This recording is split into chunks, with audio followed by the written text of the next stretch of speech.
Hello, everyone. This is Erica Ginsberg. I'm the Executive Director of Docs in Progress, and I imagine you are all called in today either because you are a past fellow who's going to provide some context when we get to that, some questions, or someone who is thinking of or has already applied for our 2018 fellowship. We'll probably hear a few beeps at the beginning as people continue to join us. And what I would also ask is if you have any background noise where you are, because I know a lot of us are multitasking or might be at the office, if you can just hit *6 and that will mute you, and then you can hit it again to unmute yourself. So just wanted to let you know that. Could I just ask, in terms of people who are past fellows, I just want to get a sense of who is on the line. If you could just announce yourselves. Carla Brown. Go ahead, Carla. Oh, yeah, this is Carla Brown. I was a 2017 fellow. Okay. I'm Felicia Barr. I was a 2015 fellow. Okay. And I'm Kichio, a 2016 fellow. Fantastic. And we might have one or two more prior fellows joining us. This is Zayal Mohammed, and actually out of 2015. Sorry, a little slow on unmuting myself. It's okay. Great. And then you can all keep yourself unmuted if you wish. Again, only if there's background noise, and that we would ask you to mute yourself. So, and then there's a number of other people on the line. And could we just get a sense of who's out there? I know everyone's going to be talking over themselves, but just would like to know who's on the line right now. This is Joe Jakevich. I have applied for the fellowship. Great. This is Kyan Johnson. I'm applying for the fellowship. Great. My name is Joe Gerson. Sorry, I'm applying for the fellowship. Tian Pasco. I'm also thinking about applying for the fellowship. Great. Okay. There was a gentleman who I think, was it another Joseph? This is Joel Gerson. Joel. I think my name. Yeah, Joel Gerson. Okay. Great. And we may have some other people joining us, and we are recording this for those who cannot join us live. So I want to thank everyone for your interest in the Docs in Progress Fellowship. We are going into our 6th year of this fellowship, and each year we select up to 10 documentary filmmakers from across the D.C. metro area, so everywhere from Baltimore to the Washington, D.C. Proper, and the suburbs in Maryland and Northern Virginia are eligible to apply. And essentially what we're going to do today is I'm going to spend about 5-10 minutes just kind of giving an overview of the fellowship, and then I'm going to bring our fellows, our former fellows, into that conversation to provide their own perspectives, and then we will open it up to questions. We're going to try and do this in 30 minutes if we can. Obviously, if you have a lot of questions, it might go a little bit over, but as I said, we are recording this, so if you do have to leave a little bit early, that is fine. So just I'm sure some of you have already, it sounds like some of you have already applied, some of you are on the verge of applying, and so I'm presuming most of you have already looked at our website, and if you haven't and you want to look at it while we're talking, the web address is docsinprogress.org /fellowship, and that has a little bit about our past fellows and also what the fellowship is about and a link to the application form. So this is for those who may be new to Docs in Progress entirely, I'll give you the really brief version of what we're about. We're a nonprofit organization that has been doing programs for 14 years, and we've been a nonprofit. We're going into our 10th year.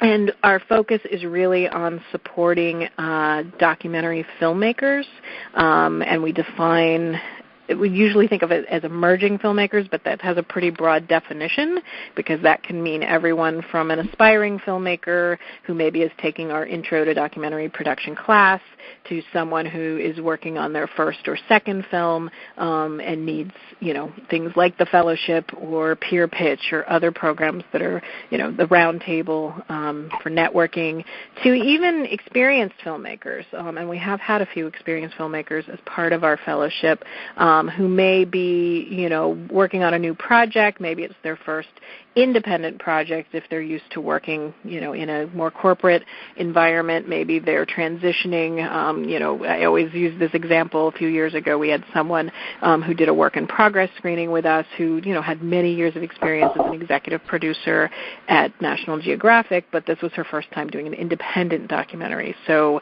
we didn't need to give her advice on how to tell a good story, but she didn't know much about how you navigate distribution and fundraising and all of that. So there's a lot of different entry points for Docs in Progress. I know some of you have already participated in various programs, and if there's others who have not, I certainly encourage you to continue to get involved, as a fellow, or even if you don't get into the fellowship program, there's a lot of other spaces to be a part of our community. So the fellowship itself is something we started because we were seeing that there were a lot of filmmakers, who were kind of past, I guess, that completely entry-level point, but really needed to have, I guess the best way of putting it is accountability, and so we set it up as, kind of a peer-focused accountability program where filmmakers would get together once a month and meet and update each other on their goals for what they want to achieve, both in terms of their project and in terms of their professional development, and really have that peer accountability so that we would spend each cohort session reviewing what people are up to, what they're doing, showing samples, trailers, scenes, sometimes even raw footage, scripts in some cases. Some of our filmmakers are working off scripts, and getting feedback from your peers. And so that is something that we have been doing now for 5 years. And so nearly 50 filmmakers have been through this program already, and they enter it at different points. So some filmmakers may already be well into production or even into post-production, but just need that push to kind of finish the project. Others may be at an earlier stage of development, in some cases even at an idea stage. What we really look at when people are applying is sort of to get the best mix where we think everyone will bring something to the table that will help others in the group, but also that they can get something from it from others in the group. So, when people ask me what's an ideal fellow, it's a very hard question to answer because every year we have a different applicant pool, and so we review the applications both on each individual's merit, but also in terms of thinking of how they're going to fit together as a group. So for example, we probably would not do a fellowship where everybody in the group is a first-time filmmaker at the very beginning stage of their project, because they're not necessarily going to be able to give that support to each other that they would need. We have other programs that are great for that, and that's not to discourage anybody who's a first-time filmmaker or someone who's at the early stage of their project from applying, but just to know that we will be thinking about that as we're doing the review in terms of putting together the right group. Now, the fellowship has also evolved since we first started. So when we first started, it was primarily a once-a-month meeting, and what we've tried to do since then is sort of add different enrichment activities that also not only bring people together, but also help them in ways that they specifically need. So some of that includes you get a professional development voucher, which you can use for any one-day or one-night Docs in Progress program during the fellowship year, and that way it can be flexible so that, somebody who may want to learn more about storytelling can take a story structure workshop. Someone else who, wants to move forward might take, the intermediate premier class or a fundraising class or participate in our peer pitch program. So it gives you a little bit of that flexibility. You also get a 1-hour consultation with me over the course of the year, and that can, focus on diving deeper into your story structure, getting feedback on a cut or a trailer, so that is another piece of it. We also have guest speakers, so you get some of that expertise in terms of people who will come to the fellowship to talk about kind of the topics that I think we don't think about enough. I think we get so focused on wanting to learn the technology or, how to fundraise that we forget about things like work-life balance or time management, or getting control of your footage. So again, we don't advertise who these folks are because we actually try to change it up a little bit each year. We have a couple of core speakers who will often speak, but we also want to see what the challenges and the issues are for the cohort, because it does, if nobody in the cohort has an issue of how do they balance, their filmmaking with their family life, then it doesn't make sense necessarily to bring in a speaker on that topic. But if that's an issue that a lot of people are having, then it would. So we try to kind of, customize it to the extent possible. And then this past year, we were also able to integrate 2 new things, master classes, which are held not during the actual fellowship meeting, but outside of it. And it's something that we do, it's primarily for our fellows. We do open it up a little more broadly. So this past year, we had master classes focused on producing and editing, and one specifically about sort of kind of representation in documentary and kind of diversity and inclusion. So again, the topics may vary depending on the needs and interests of the participants. And then the final thing is that we last year started including a field trip to the Full Frame Documentary Film Festival. For documentaries in the country, it's down in Durham, North Carolina, and it takes place in April. And so what we're able to do is provide passes and accommodations, and then we can give, reimbursement for gas, because essentially it's relatively easy to drive there. And in fact, many of the fellows sort of did carpooling, and so it's also a real bonding experience. I think we can talk to some of the fellows who participated last year to find out sort of their impressions of that. But that is sort of the fellowship in a nutshell. It's going to begin in February and generally meets the first Tuesday evening of every month. And then it will continue through September as far as the cohort meetings. And then what happens after those cohort meetings finish is that fellows become part of the larger Alumni Fellows Network, which has its own listserv and also has continued to meet monthly in a self-organized meetup. So some of the folks on the call, even though they have not been fellows officially for several years, they really are lifetime fellows, and several of them will continue to meet as well. So it's, we really, a lot of what we do at Docs in Progress is very focused on filmmakers and on really developing works in progress and building a network. So, what I often think of the fellowship is it's like a little mini Docs in Progress within the larger Docs in Progress, because it essentially has some elements of other things we do, but it is with one very specific group of filmmakers. So you're really developing that bond and, friendships, and I've even heard of collaborations that have come out of the fellowship. So there's a lot of opportunity there. So I've talked a lot, and I really do want to open it up to some of the fellows who are on the call, and then we can open it up to some questions. But I would love to hear, I guess first from the more recent fellows, which would be Carla and Cuccio, sort of what was your kind of thinking in why you applied for the fellowship in the first place, and and then how did it sort of live up to or not live up to? That's okay. Your expectations. Sort of what were you expecting to get out of it? What did you actually get out of it? So, Carla, would you mind? Could we start with you? And if you need to unmute yourself, it's *6 if you're still there. Thank you, Erica. Let's see. I have to say, originally when I signed up, I'm not quite sure what I had for expectations, except for just a chance to get to meet with fellow filmmakers and to be in a place where I could learn some things as a first-time filmmaker.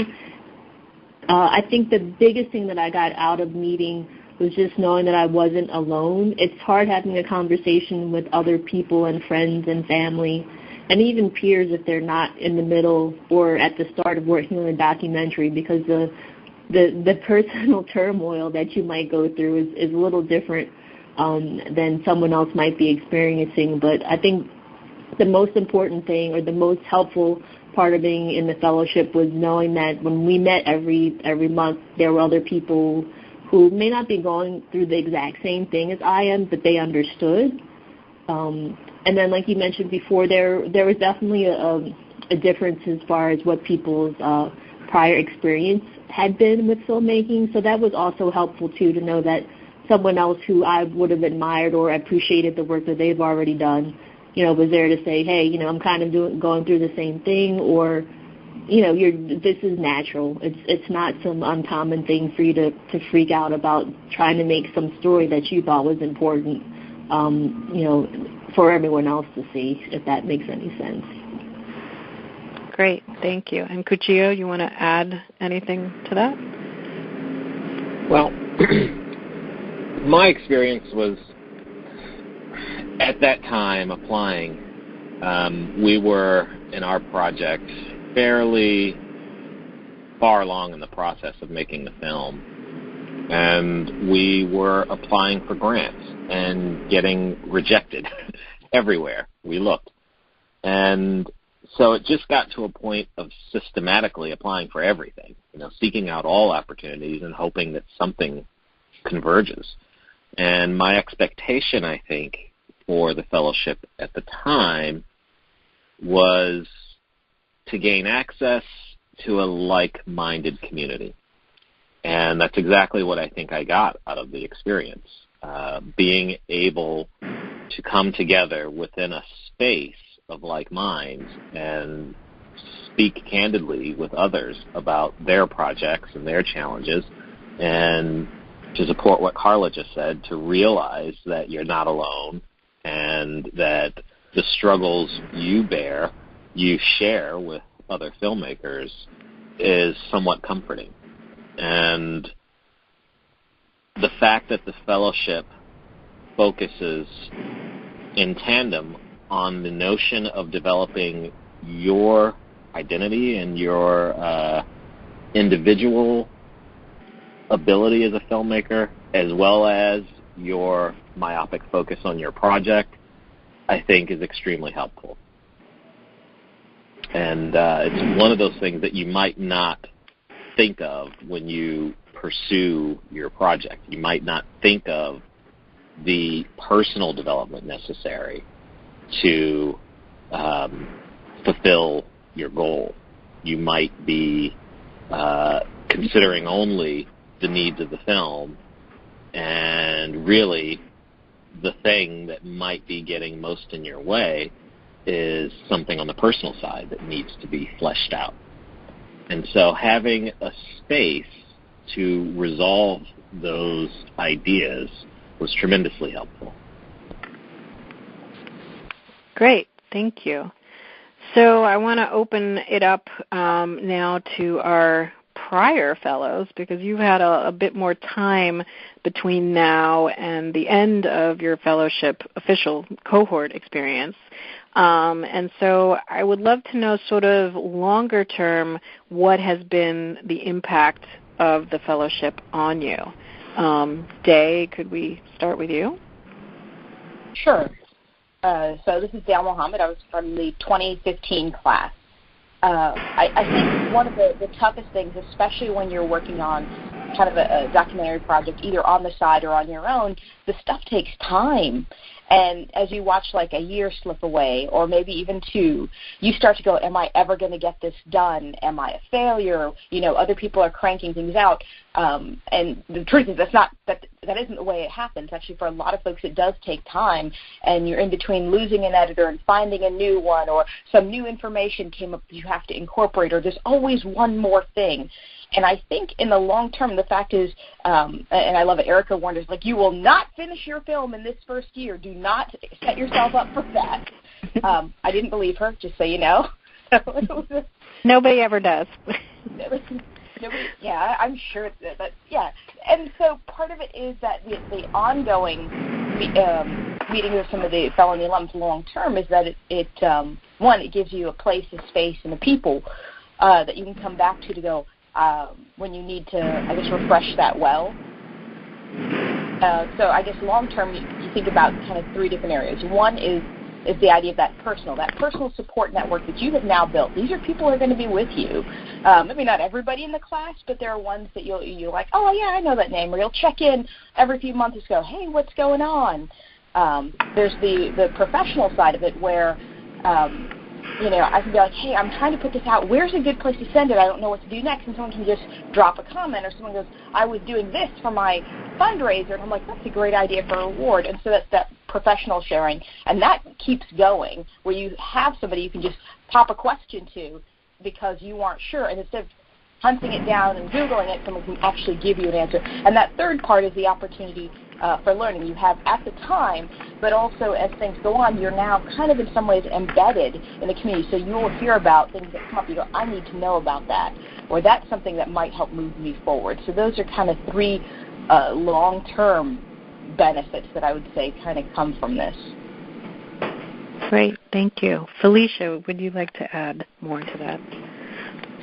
Just a small comment. I mean, I totally agree with everything the other 3 fellows have spoken about, and kind of just to echo what Day was saying is that knowledge about like how to find resources, whatever they are, whether it's community members, whether it's classes, whether it's your ability to find grants.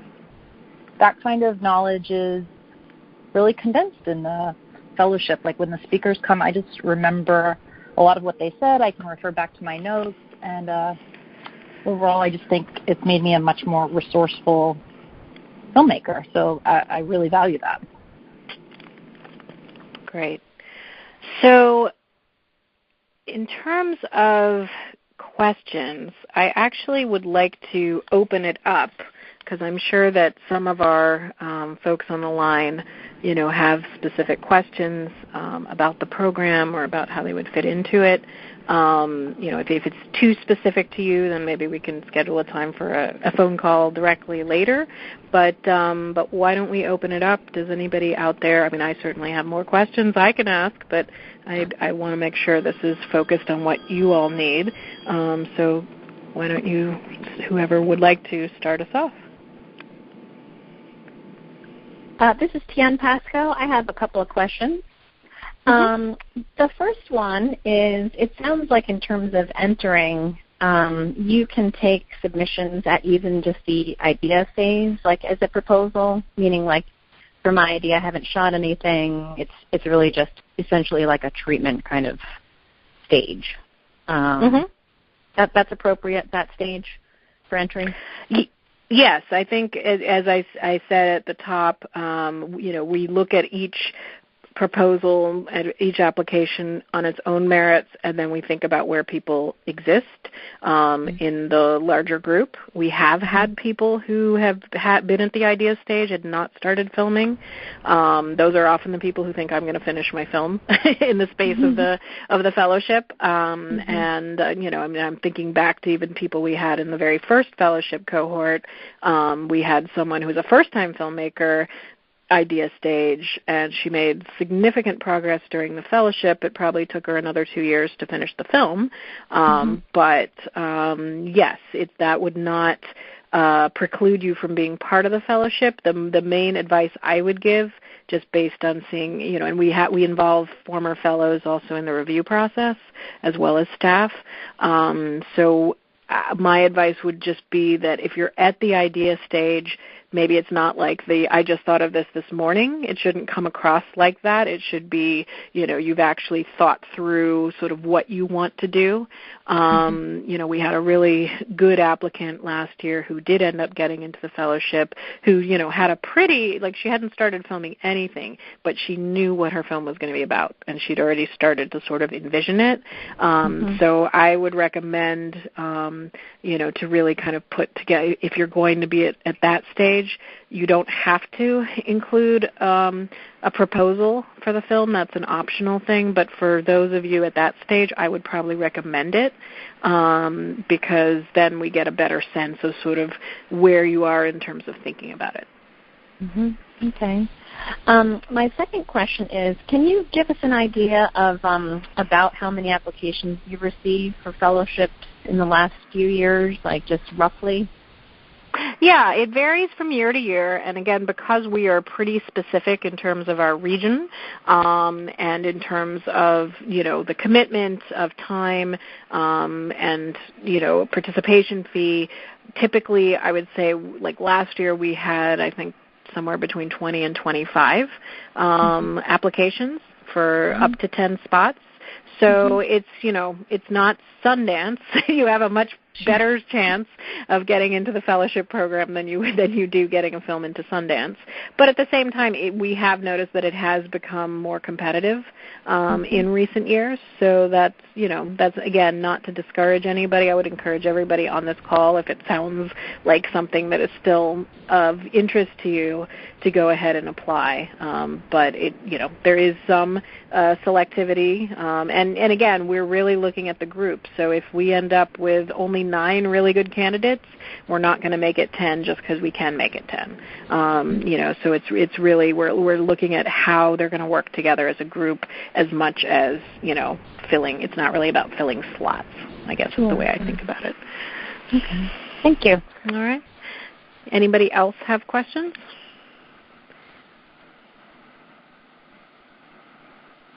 If you're muted, we're not hearing you. Nope.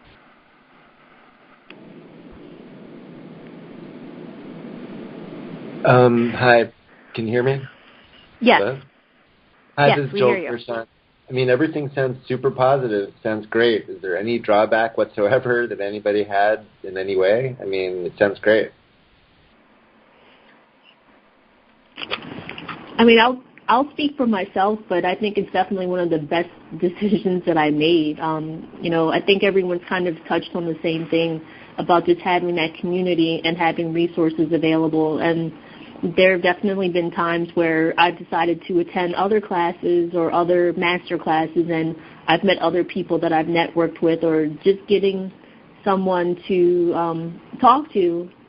And you'd really be surprised how many ideas or how many different perspectives are provided that you hadn't thought about.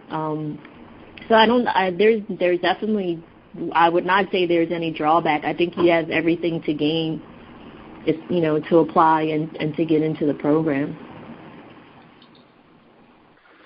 Yeah, this is Felicia. I'd have to agree. Having that community support is so amazing. I also did a work in progress screening, which anybody who's done that knows that it's very stressful, but really good. But also having my Docs in Progress fellows, a few of them came to the screening as well. It also really helps. So not only are you getting the benefits of this camaraderie and safe space where you can talk about whatever it is you're dealing with at your documentary, wherever you are in it, but you also have the broader Docs in Progress community and all of their programs to go along with it. So, yeah, I mean, besides maybe it's sometimes being hard to get out to Silver Spring, that's such a minor thing at the end of the day.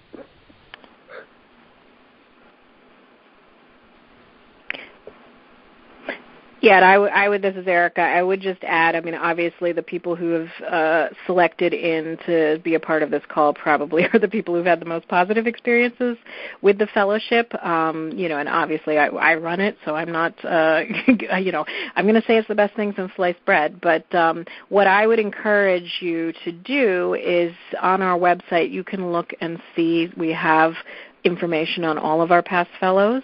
So if you go through that and you see somebody you know, feel free to contact them and let them know, because I think, as you've heard here, I mean, everybody sort of has their own experience with the program, and I would say most of them have a positive experience, but, I think what I hear in terms of feedback, I think the biggest challenge for people is time.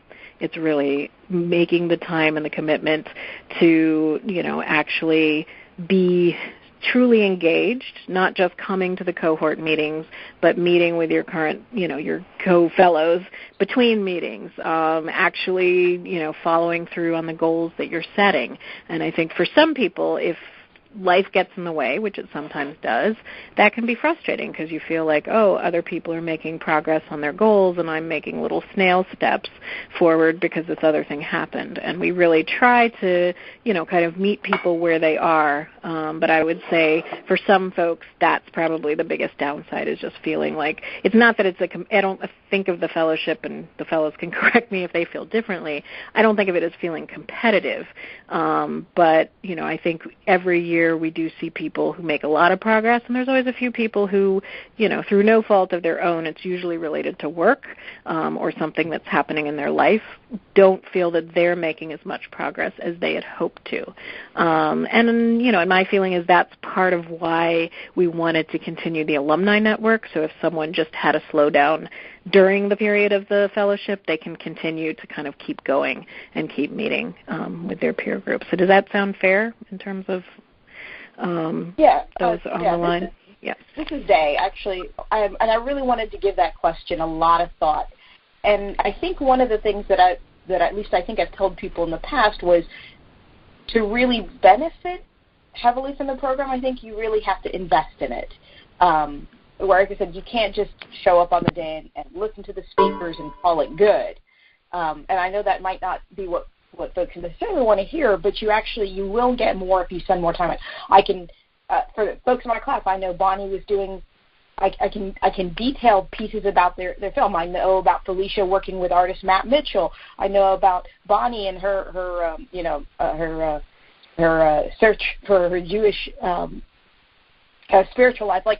And part of that is by investing in those folks, you also get kind of a new way of reflecting on your own work, but you also have people to give you input on going, you might want to rethink how you approach that. But that takes a give and take. And so, for any kind of project like this, any kind of fellowship, you have to be willing to do that give and take as well. And so that requires an investment. And that is time, and that is emotional effort. And you could say, well, I just want to spend that emotional effort in my film, which you can do. But you've already been doing that before. So if you keep doing the same thing, that's going to keep going the way it is. If you're looking for a change to maybe either boost you forward or to change the way you do it for the potential for improvement, then I would recommend this as an investment. So you're going to get as much as you're willing to give into it. Great. Any other questions? I'm curious about how many of you actually ended up finishing your films, and how did they go with those?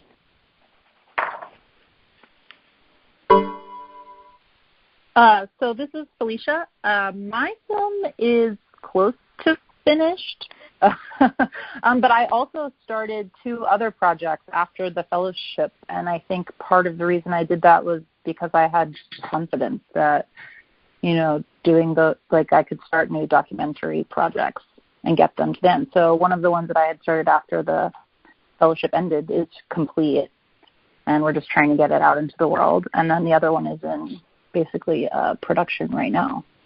So, didn't finish the one I went into the fellowship with, but I am totally okay with that, actually, and I'm hoping to still finish it. And I just know it takes time. So, yeah.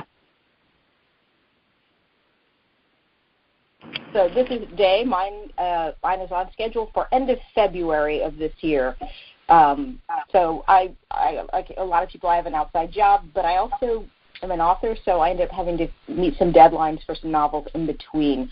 On the plus side, also, what started as like a short, we're going to go in 15 minutes. We just hit the 30-minute mark, and I'm still not done. So, and it's not like I'm stretching it out. So suddenly I found a much richer project. So my goal myself was just to I'm shutting this down in February. It's good. It's awesome. Let's go with what we have. So that is my plan.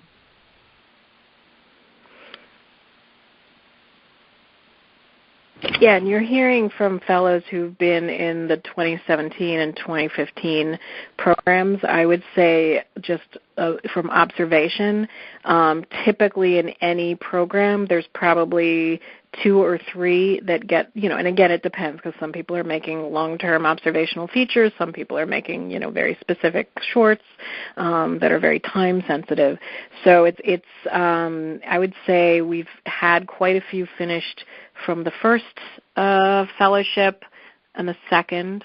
And then, I would expect that the ones like in the most recent year probably we're looking at either the end of this year or the end of next year for completion. So it's, that's why we really don't see this as you're going to start out and you're going to make a film by the end of the fellowship, that it's really, we know how long and hard the documentary filmmaking process is, especially for people in this town, most of whom, are not necessarily making a living full-time from their documentary work, so you're also balancing it with a lot of other things.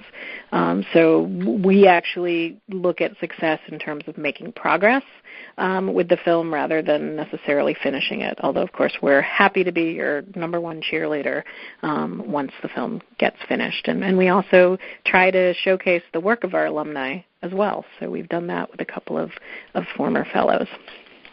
Right, and this is Day. I will say it also depends on where your focus is.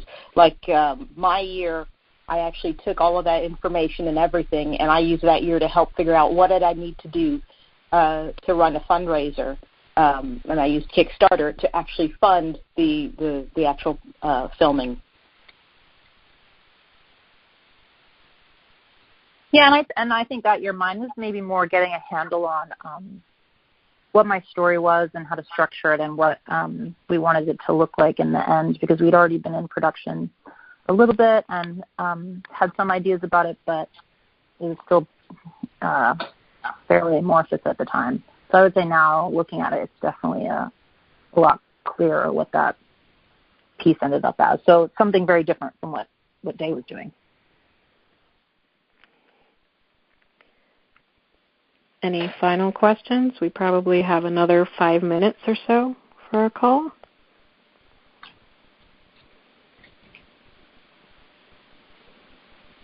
Well, I'll throw a question out. This is Kachio again. Mm-hmm. My question is to anyone who's considering the fellowship. And my question is, why wouldn't you? Cuccio is our challenge guy. He always makes you think. That was one of the benefits in being a fellow with him last year. I mean, the main reason why not to is, it's just a matter of balancing your time and what you end up spending it on. I mean, this is time that is going to come out of actually sitting down and working directly on the documentary.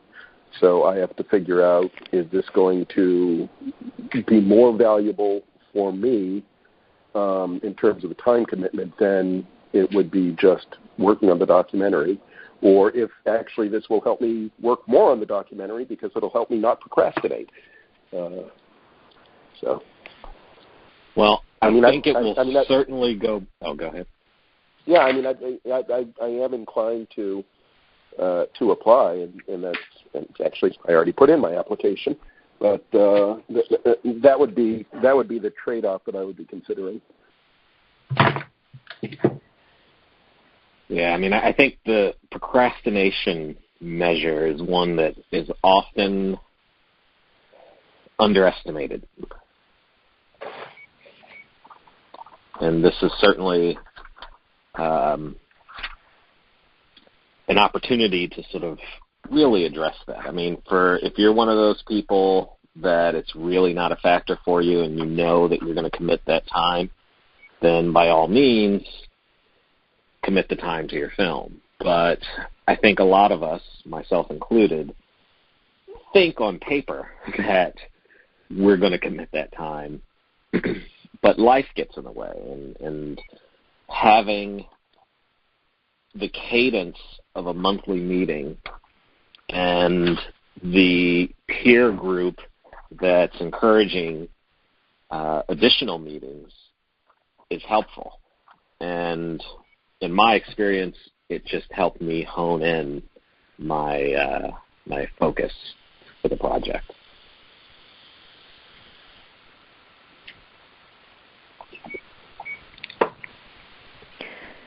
Yeah, and I guess I would say... Oh, go ahead. You go ahead. I was just going to say, there's also, like, different kinds and ways to work. And I don't know, I think critique from a group that is really directed is a really good form of work. I think learning to critique other people is a good way to make yourself a better filmmaker, too. So it's not just work on your film, it's also work on, like, yourself and your skills. So yeah, I would say it's beneficial in that regard. Like it's work that maybe you're not spending it like writing your treatment or applying to a grant, but it's still good and valuable work that you're doing on yourself and your film.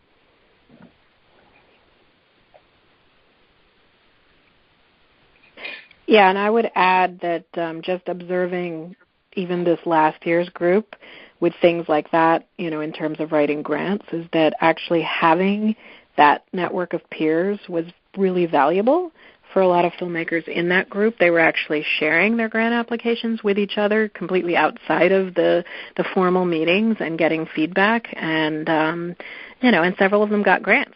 And so I think that I think at the beginning, was it Kuchiu said, sort of getting out of sort of the myopic way of looking at your own work, that's sort of what, this helps bring you, is sort of you're getting other people's eyes on it, other people, sort of a hive mind, I guess, in a manner of speaking. And again, it's not for everybody, and, we're very honest about that. This is something you have to commit to, but I think I almost, it's the time of year where everybody says their resolution is to lose weight, and you kind of think, what are the weight loss programs out there? And there's the one that's been proven, I guess, to work the best is Weight Watchers, and a lot of that has to do with the fact that they have these meetings, and so you're getting that built-in support network instead of trying to do it yourself. And that's not to say that people can't do it themselves.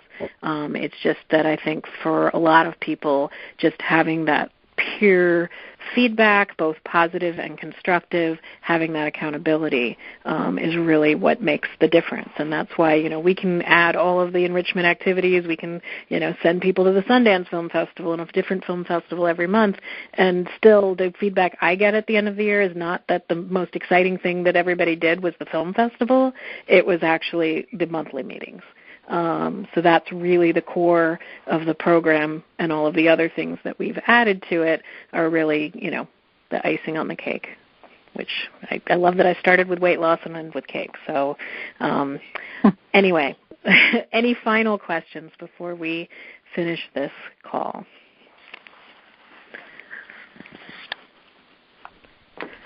All right. Well, if anybody does have additional questions, as I said, you can contact me. The deadline to apply Tuesday at midnight. That's the 16th. The application is fairly straightforward. We don't want it to be an overwhelming thing like a grant application. So it's really about, it'll take about 20, 30 minutes to complete, and it's really looking at sort of who are you, what's the project you're looking to workshop in the group, other than funding, which obviously is often the biggest challenge all of us have, what are the challenges you're facing happening with the progress of your film, what experience you've had giving or getting feedback from peers, and how you think the fellowship would be beneficial to you moving forward. So those are the key questions. As I said, if you're at a fairly early stage, I would recommend also including a proposal for the film. If you have started working on it and you have a link to a trailer, by all means include that, or even links to other work you have done. But this is, again, a little bit different than applying for, say, a grant, because what we're really looking for is the potential of the project and, really more importantly, the potential for you to grow through the process and also help others in the group grow. So we're going to have a fairly quick turnaround with the applications. Everyone will be notified by the end of the month, hopefully sooner, because we actually will be starting in February. I wish you all luck, whether you do end up applying for the fellowship, participate in other Docs in Progress programs, or just go it alone. I'm always excited to hear about different documentaries that are out there, and I love that this community, people are just doing things on all sorts of topics and in all sorts of styles of filmmaking, and we really like to see that kind of diversity. So thank you again. We will be ending the recording now, and I will have it up on our website by tomorrow. So if anybody who obviously is not hearing this live but had to leave early, you'll be able to hear the end. And I really want to thank our former fellows for taking the time to join us today. And if anybody needs to contact them, probably the easiest way is to contact me, and I can forward you to them. My email address is Erica, ERICA, at docsinprogress.org, and you can also email me if any other burning questions that we didn't get to or that you think of as soon as we hang up come to you. So thank you, everybody, and look forward to seeing some applications. Take care. Bye-bye. Thank you.